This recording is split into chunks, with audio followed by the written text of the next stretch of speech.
He built a weapon he believed would end all wars.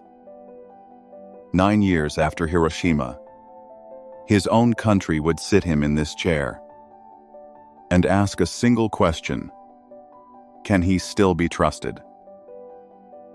Mr. Oppenheimer, please state your full name for the record. Julius Robert Oppenheimer.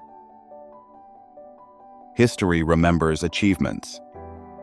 We explore the price. Tell us about your youth. They say you were an unusual child. Brilliant to the point of unease. By the age of 12, he was already lecturing adult geologists on mineral formation, correcting men 3 times his age. By 20, he could barely leave his bed, buried in a depression so severe, his own family chose never to speak of it. He would later call those years his long nightmare. A mind so sharp it seemed to cut its owner from the inside.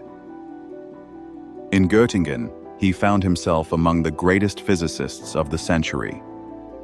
Men who would go on to reshape how humanity understood the universe. And still, he did not fit.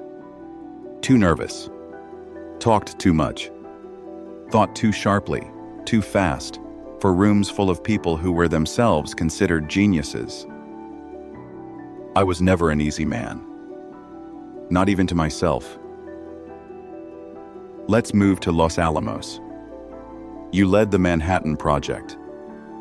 Why you, of all people? He gathered the greatest minds of the century into a secret camp in the middle of the New Mexico desert, and held them there for nearly 3 years.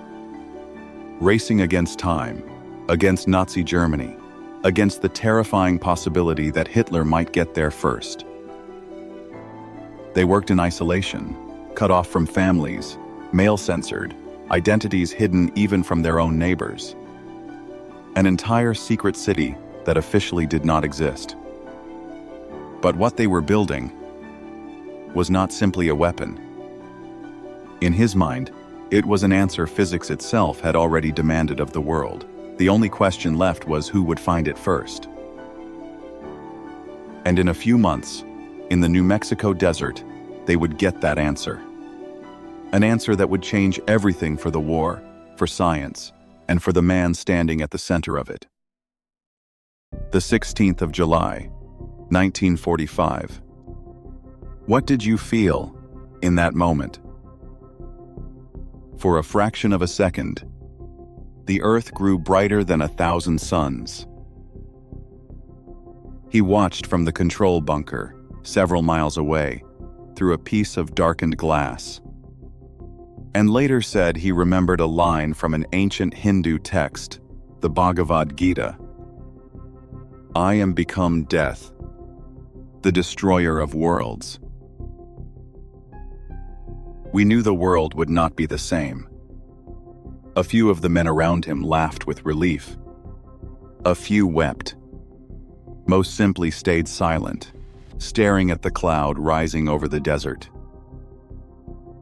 3 weeks later, the weapon he built was used not in a test, but in war. Over 100,000 people died in Hiroshima. Tens of thousands more in Nagasaki, days after. I know the count.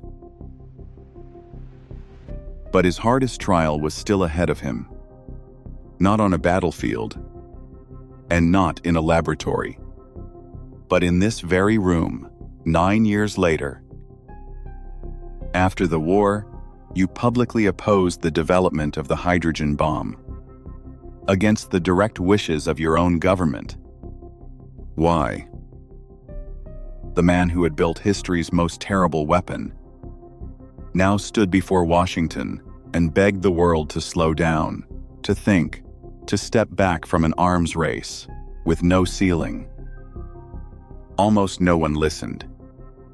Worse, the very government he had served began to see him not as a scientist, but as a liability.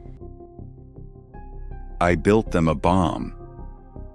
And now, in this room, they're asking me whether I was a traitor all along. You had extensive ties to known communists. Your brother. Your former lover. Your own wife. I had friends with convictions in the 1930s. So did half of America. Convictions are not the same as betrayal. In a few minutes, the commission sitting across from him would deliver its verdict.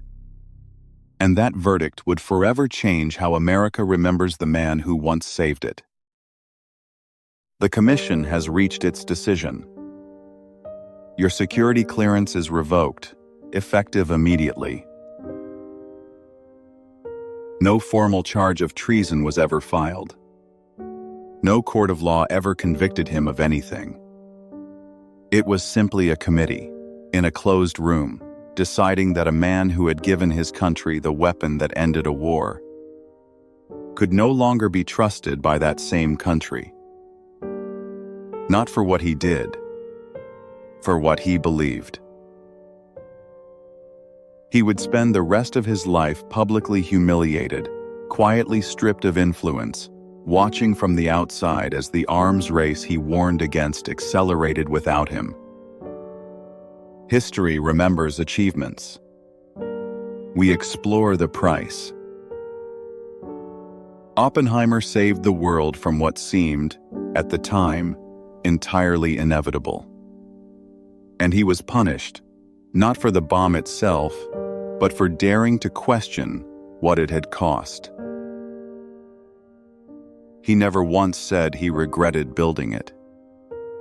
What he regretted, until the day he died, was the world it left behind.